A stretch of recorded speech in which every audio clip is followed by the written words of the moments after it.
ఉపరాష్ట్రపతి మొన్నటిదాకానేమో ప్రతిపక్షాలకి ఒక శత్రువు, ఇప్పుడు అదే ప్రతిపక్షాలకు ఆయన దేవుడు. అది పక్కన పెడితే ఆయన అలాగే కంటిన్యూ చేస్తుంటే ఏమై ఉండేది? ప్రభుత్వానికి ఉన్నటువంటి కాన్సెప్ట్ స్పష్టంగా కనబడుతుంది.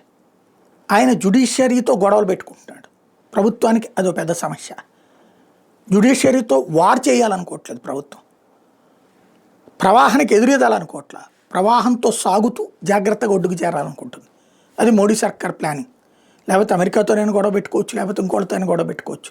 భారతీయ మనస్తత్వమే అది, టాక్టికల్గా ముందుకెళ్ళడం. అందువల్లే ఇవాళ ప్రపంచంలో 4వ స్థానం దగ్గరకు వచ్చాం. అది చెడగొడుతుంటాం. రెండవది వచ్చేటప్పటికి ప్రభుత్వంతో కూర్చుని బిజినెస్ ప్లాన్ చేయాలి, రాజ్యసభ ఎట్లా నడవాలి, ప్రతిపక్షాలతో కూర్చుని, కేజ్రీవాల్తో కూర్చుని, రాహుల్ గాంధీతో కూర్చుని చేసుకొస్తున్నాడు. అది ఓ పెద్ద మైనస్ అవుతుంది. చివరికి ప్రభుత్వాన్ని ఇరుకుని పెట్టే కామెంట్లు, ప్రభుత్వాన్ని విసిగించే కామెంట్లు ఎక్కువైనాయి.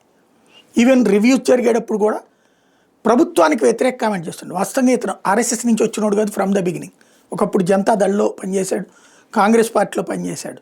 సరే బీజేపీలో సిన్సియర్గానే ఉన్నాడని అంత పెద్ద పదవులు ఇచ్చారు, ఒకప్పుడు గవర్నర్, ఇప్పుడు ఉపరాష్ట్రపతి. కానీ దాన్ని దుర్వినియోగం చేస్తూ ప్రతిపక్షాలతో చేతులు కలిపి అధికార పక్షాన్ని ఇరకాటంలో పెట్టే ప్రయత్నం చేస్తున్నటువంటి సిచ్యుయేషన్లోనే తమ మాట వినే, తమ విధానానికి అనుగుణంగా పనిచేసేవాడు కావాలని రాజీనామా చేయించారన్నటువంటిదే ఇప్పుడు ఢిల్లీ సర్కిల్స్లో వినబడుతున్నమాట.